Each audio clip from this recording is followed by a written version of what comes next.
System design was hard until I learned these 30 concepts that truly transformed my understanding. When I first started, I thought it was about drawing boxes and connecting arrows, with databases here, APIs there, and maybe a load balancer somewhere. But studying real systems like Netflix, WhatsApp, or YouTube, I realized it's not about tools, it's about trade-offs. System design was hard because I lacked the mental models for scale, reliability, and simplicity. Everything changed when I understood these 30 key concepts, the foundations behind every great system. The first concept was scalability, designing systems that grow without collapsing. A good design handles one request as easily as a million.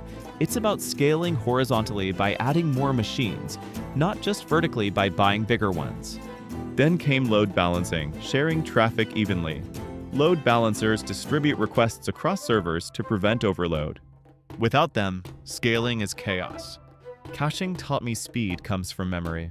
Storing frequently used data in places like Redis or CDN edges saves time and reduces cost.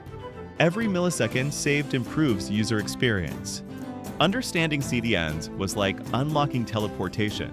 CDNs deliver static assets from nodes closer to users. The result: faster pages, happier users, and reduced load on core servers.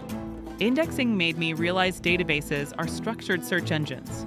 A good index can make a query 100 times faster. But too many indexes slow updates. Balance is everything. Database sharding taught me to divide and conquer. Data is split into smaller, manageable shards. Each shard handles part of the load, like having many librarians instead of one. With replication, I learned about reliability. Multiple copies of data prevent loss and improve availability. One node can fail, but the system still stands. The CAP theorem was a turning point. In distributed systems, you can only guarantee two of three: consistency, availability, and partition tolerance. It forced me to think about what matters most for each design, correctness or uptime. Once I grasped CAP, consistency models like strong, eventual, and causal made sense.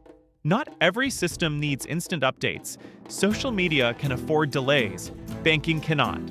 Message queues like Kafka and RabbitMQ showed me how to decouple services.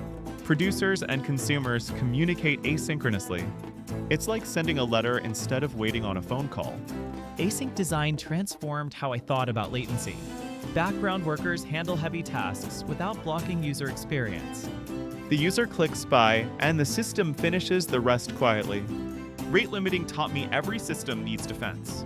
Limiting requests prevents abuse, protects APIs, and ensures fairness. Idempotency means repeating a request shouldn't break your system. If a payment API is retried, it processes only once. It's the secret to reliability in a chaotic network. Partitioning isn't just for databases, it's for entire workloads. Splitting users, traffic, or regions across clusters reduces contention and isolates failures. When things go wrong, logging and monitoring save you. Tools like Prometheus and ELK Stack give visibility into what's happening. You can't fix what you can't see. Tracing connects dots across microservices, showing the request's journey through components, essential for debugging distributed systems. Systems are living organisms. Heartbeats and health checks detect failing nodes early so traffic can reroute before collapse. Self-healing starts with self-awareness. Failover taught me resilience. When a primary system fails, a backup automatically takes over. Redundancy isn't waste, it's insurance. Extra servers, disks, or data centers prevent catastrophe. True reliability requires backups everywhere. Replication lag reminded me that copies aren't always instant. Replicas can be seconds behind, fine for analytics, dangerous for transactions. Knowing the difference is crucial. Microservices architecture changed how I saw complexity. Systems are broken into small, independent services.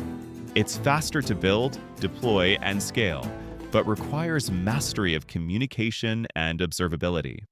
Ironically, understanding monoliths made me respect simplicity. For small teams, one codebase is easier to maintain. System design isn't dogma, it's context.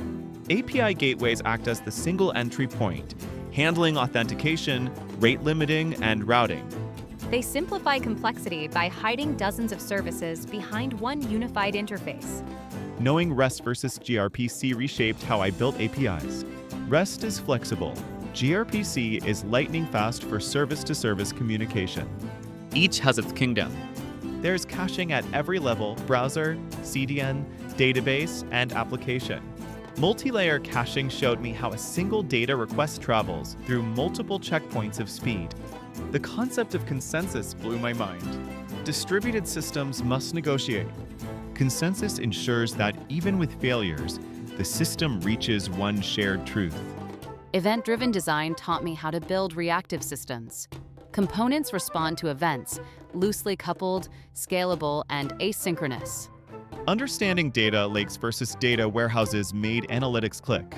A lake holds raw data, a warehouse stores cleaned insights. Both serve knowledge, just at different stages. Before any design, I learned to do quick math. Estimation prevents unrealistic systems. System design isn't about drawing boxes, it's about measuring trade-offs. The most important lesson: simplicity wins. Complex systems fail in complex ways. Every design should aim for the simplest approach that meets requirements. Clarity scales, confusion doesn't. Before these ideas, system design felt like assembling Lego blocks without instructions, pretty diagrams, broken systems. Once internalized, everything became cause and effect: why we cache, shard, queue, and design for failure. These 30 concepts became mental shortcuts. For a chat app, I think, messages are events use a queue. Need delivery guarantees added impotency. Millions of users partitioned by user ID. Need fast reads cache hot conversations. The logic flows naturally. More importantly, these ideas taught me trade-offs. There's no perfect system, only priorities. Strong consistency slows things down. Too much speed risks data loss. Great engineers understand when to apply patterns and when not to. System design stopped being intimidating when I aimed for the most reasonable design for the context. Once I learned these 30 concepts, system design wasn't a puzzle anymore, it was a language. System design is no longer about buzzwords. It's about thinking in systems, flows, feedback loops, and failure recovery.